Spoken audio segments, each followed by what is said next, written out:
onde há uma mudança de concepção, onde a educação especial ela deixa de ser um sistema à parte para fazer parte.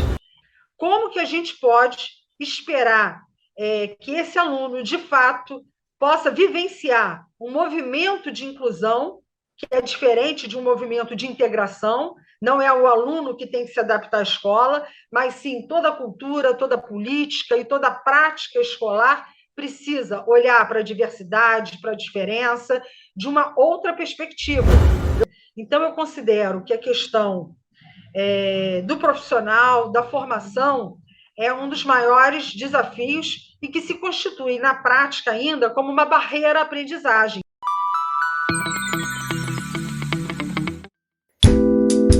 Mesmo depois de mais de 30 anos do início das políticas de inclusão, ainda é um desafio ter alunos com necessidades especiais inseridos no ensino regular.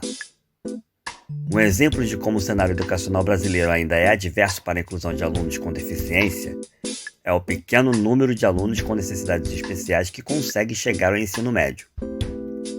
A professora e doutora em educação pela Universidade do Estado do Rio de Janeiro, Bianca Fogli, é uma pesquisadora do processo de inclusão dos alunos especiais. A professora Bianca Fogli vem ao Papo Cabeça com Pé para falar sobre a importância da inclusão das pessoas com deficiência no cenário social, escolar e cultural brasileiro. Bem-vinda, professora Bianca.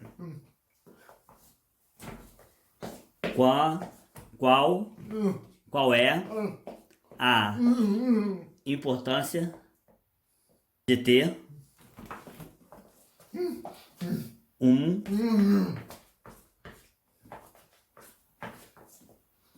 ambiente cultural e inclusivo? Oi, antes de mais nada, eu quero agradecer pela oportunidade da gente estar falando sobre essa questão do ambiente inclusivo, na cultura, na educação, e reiterar o convite para que vocês possam estar visitando a escola que eu trabalho. Eu sou Bianca, tenho 50 anos de idade, sou uma mulher de pele clara, eu estou usando um óculos de leitura com uma base escura, uma base preta, e estou usando uma blusa amarelo gema. Uso também um brinco de pérolas e tenho cabelos curtos, negros, e que agora já está começando a despontar aí uma área grisalha aí significativa na frente. Eu estou no meu quarto, aparece assim um pedacinho da minha cama com lençol azul, no fundo tem uma estante com alguns livros e uma TV. Então, antes de mais nada, Fábio, eu queria te agradecer imensamente pela oportunidade da gente estar falando sobre essa questão do ambiente inclusivo, né? Eu, na realidade, estou atuando no segmento cultural. Hoje eu trabalho na Escola Técnica de Teatro Estadual Martins Pena, que faz parte de um complexo educacional da rede de ensino FAETEC, que é uma fundação do Estado vinculada à Secretaria de Ciência, Tecnologia e Inovação. Então, o meu lugar de fala é como profissional da educação, embora hoje atuando no ambiente cultural. Eu tive o privilégio de conhecer o Fábio em uma das nossas escolas, que depois eu lembrei, que é a Favo de Mel, que é uma escola especial vocacionada para alunos com deficiência intelectual. Eu pesquisando aqui, eu lembrei do nosso primeiro encontro, que foi na Favo de Mel. E, a posteriori, eu tive o privilégio de encontrá-lo na premiação do edital sobre a temática da inclusão. Então, falar de ambiente inclusivo é, acima de tudo, falar de direito. Direito que está previsto na nossa Carta Constitucional, direito hoje garantido na nossa Lei de Inclusão. Eu até selecionei, numa apresentaçãozinha que eu fiz para a gente ter como marco, né, os artigos 42 e 43, que falam exatamente sobre o direito do ambiente inclusivo. Então, voltando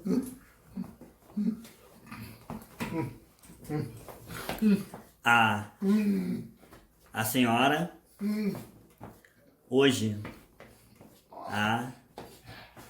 atua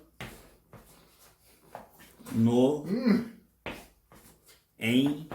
ensino médio. Quais são os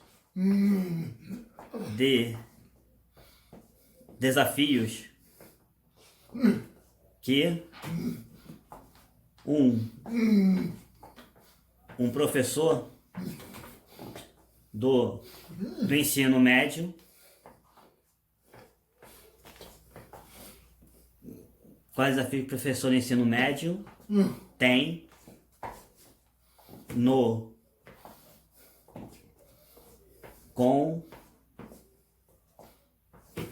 contexto da inclusão?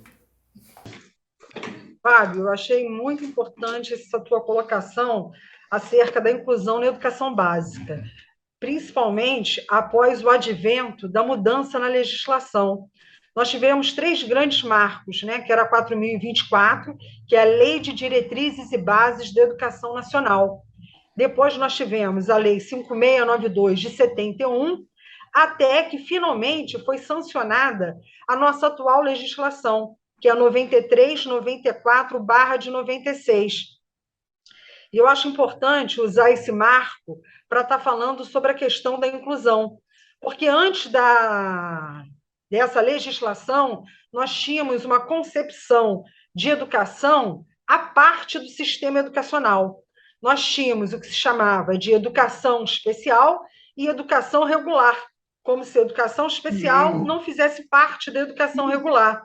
Então, é muito importante a gente frisar e falar dessa mudança conceitual, porque é uma mudança de paradigma que até hoje ainda traz assim, uma confusão conceitual muito grande. A 5.692, quando ela olha para a educação, ela utiliza a terminologia excepcional. Depois a gente teve uma mudança na lei, e aí se utiliza uma coisa que a gente chama muito de modelo médico, porque essa legislação começa a avançar por uma perspectiva clínica, entendendo que o papel da educação era um papel de tratar o excepcional. E aí a gente tem uma série de mudanças em âmbito legal que vai traduzir o nosso contexto social, político, econômico e o olhar para a pessoa com deficiência.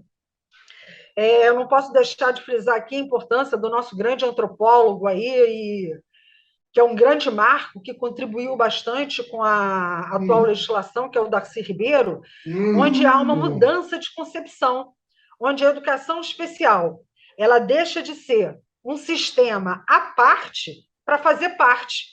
É muito interessante que há uma mudança de concepção e de perspectiva significativa, porque antes nós tínhamos todo um sistema paralelo, tanto a educação especial, como a educação de jovens e adultos, a educação à distância, eram concebidas como um sistema separado da educação regular. E a Lei 93/94 de 96, ela entende que não é mais um sistema paralelo, e que a educação especial ela passa a ser uma modalidade da educação. E isso não é só um trocadilho semântico, ela deixa de estar à parte para fazer parte num texto legal, onde a pessoa com deficiência já não é mais vista como excepcional, como alguém que precisa ser tratado, mas, de fato, alguém que necessita de uma concepção educacional. E aí o que acontece? Com essa mudança de perspectiva, gera uma série de questionamentos, porque o entendimento de que a educação é uma modalidade de educação também gerou uma série de equívocos, inclusive de achar que a educação especial precisava ser extinta, como se a educação especial fosse a negação de um processo de inclusão. Eu falo disso com muita tranquilidade, porque eu sou professora de uma escola especial. Fábio conheceu a escola, que é a Favo de Mel, que é uma instituição especializada para o atendimento de aluno com deficiência intelectual, que faz parte do público-alvo da educação especial. E aí o que acontece? Com esse entendimento da lei de que a educação especial era uma modalidade, ela não poderia se constituir mais como um sistema à parte. Tanto que ela ganhou, no texto da lei, um capítulo específico, que é o capítulo 5, que vai falar exatamente que a educação faz parte da educação. Ela é apenas uma forma, um jeito de se oferecer educação. E aí o que acontece? Eu gosto muito de citar os avanços, né? O Brasil, acho que é um dos países mais avançados em termos de legislação, mas a gente também tem uma cultura do não cumprimento da legislação. Nós chegamos ao refinamento de ter uma lei que diz que a lei tem que ser cumprida, dentre outras características, que é uma lei muito importante, que é a Lei 7.853, que prevê crime, procrastinar, fazer cessar o direito de uma pessoa com deficiência em função da sua condição. Então, esse é um marco que eu considero fundamental para a ressignificação dessa perspectiva capacitista que diz que o indivíduo que tem deficiência não tem eficiência, que é uma coisa que a gente vai observando nas políticas, nas culturas e nas práticas. Então, o avanço na legislação não só garante a entrada e igualdade de oportunidades do ponto de vista do texto legal a esse público-alvo da educação especial. No entanto, eu percebo que a gente ainda tem um gap significativo na questão da formação do profissional, que hoje tem sido justamente o meu objeto de investigação, que é o currículo. Como que a gente pode esperar que esse aluno, de fato, possa vivenciar um movimento de inclusão, que é diferente de um movimento de integração? Não é o aluno que tem que se adaptar à escola, mas sim toda a cultura, toda a política e toda a prática escolar precisa olhar para a diversidade, para a diferença, de uma outra perspectiva. Eu gosto muito do conceito de que inclusão é um movimento de luta contra as exclusões, né? A professora Mônica Pereira dos Santos, que é uma professora da nossa Universidade Federal, trabalha muito com esse conceito, que vem lá do Tony Buff, que discute justamente essa questão da inclusão como um movimento de luta. E aí, respondendo de maneira um pouco mais objetiva a sua colocação, eu percebo na minha prática, como especialista em educação especial, orientadora pedagógica, que um dos maiores desafios é realmente a questão da formação do educador. Porque, a princípio, ainda gera um nível de falta de conhecimento, falta de formação, porque a gente sabe que a formação é diferente da informação. Por mais que a gente informe, é diferente de formar. E aí esse profissional, muitas das vezes, ainda tem uma visão muito equivocada acerca da potencialidade de um aluno com deficiência. Então, eu considero que a questão do profissional, da formação, é um dos maiores desafios e que se constitui, na prática, ainda como uma barreira à aprendizagem. Muitas das vezes, o aluno que chega no ensino médio, ele já não enfrenta tantas barreiras quanto o aluno que entra no ensino fundamental. Pode parecer paradoxal, mas a minha experiência aponta, né, em especial na Escola Técnica Martins Pena, uma predisposição e um interesse e um desejo muito grande por parte do colegiado em buscar compreender essa realidade, né? Infelizmente, o número de pessoas com deficiência que chegam ao ensino médio, em especial no ensino técnico, é muito pequeno. Só para você ter uma noção, esse ano, no nosso teste de habilidades específicas, que é o THE, que é uma questão importante que a gente possa estar falando, nós tivemos, num total de 800 alunos, menos de 3% de pessoas com deficiência. E desse quantitativo, apenas um candidato com deficiência compareceu e ainda assim não fez uso da política de cotas por receio de ser descriminalizado. Essa foi uma perspectiva muito interessante, porque quando ele passou pelo processo seletivo, e as pessoas falaram: olha, Bianca, tem um aluno novo na escola que tem deficiência física. Eu falei: eu vou aguardar, se ele precisar do suporte especializado, a gente vai estar atendendo nas suas necessidades. E aí, quando eu conheci o aluno, foi muito interessante, Fábio. A primeira coisa que ele me falou foi: eu não entrei na política de cotas por receio de ser discriminado por essa condição. Então, assim, é uma situação ainda bem complexa, né? Além da questão da formação do professor, a questão da acessibilidade física, eu acho que chega até na frente da formação do professor. Eu separei um videozinho no final para a gente assistir, que foi a conclusão de curso da Ana Lu, uma aluna cega, bailarina, atriz. Ela concluiu o curso agora de teatro pela Escola Técnica Martins Pena, e nós fizemos uma série de adaptações em âmbito do currículo, em âmbito do projeto, de flexibilização, porque a barreira não estava na participação e nem no processo de aprendizagem em si, mas sim na questão da acessibilidade física. A Martins Pena é uma escola que funciona num prédio tombado, ali no centro da cidade do Rio de Janeiro, próximo àquela área ali onde tem a Cruz Vermelha. E aí o trajeto para a escola, além da dificuldade das barreiras físicas, a gente vive no nosso estado aqui do Rio de Janeiro a questão da violência. É uma área extremamente complicada. E aí a aluna, no final do curso, conversou que não teria condição mais de chegar à escola. Eu acho que, assim, de forma bem geral, são esses dois pontos, porque, queira ou não, a gente ainda percebe que nos currículos escolares não constam nenhuma temática que verse acerca da questão da deficiência. É muito interessante que outras áreas já conseguiram avançar, né? Principalmente na questão afrodescendente, a gente tem uma legislação específica, hoje tem sido um assunto bastante em voga na escola, a questão de gênero, mas no que tange ao aspecto da deficiência, a gente tem uma carência muito grande. Eu iniciei agora um processo de pesquisa sobre a matriz curricular dos cursos de teatro. E, efetivamente, a gente não encontra nenhum conteúdo, muito menos uma disciplina específica que aborde essa temática.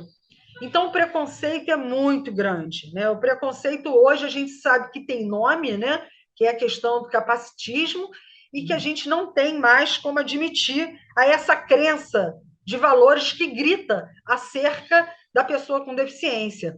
Então, é muito importante que a gente possa ter, nos cursos técnicos, disciplinas específicas acerca da questão da audiodescrição. Essa é uma temática importante na Escola Martins Pena.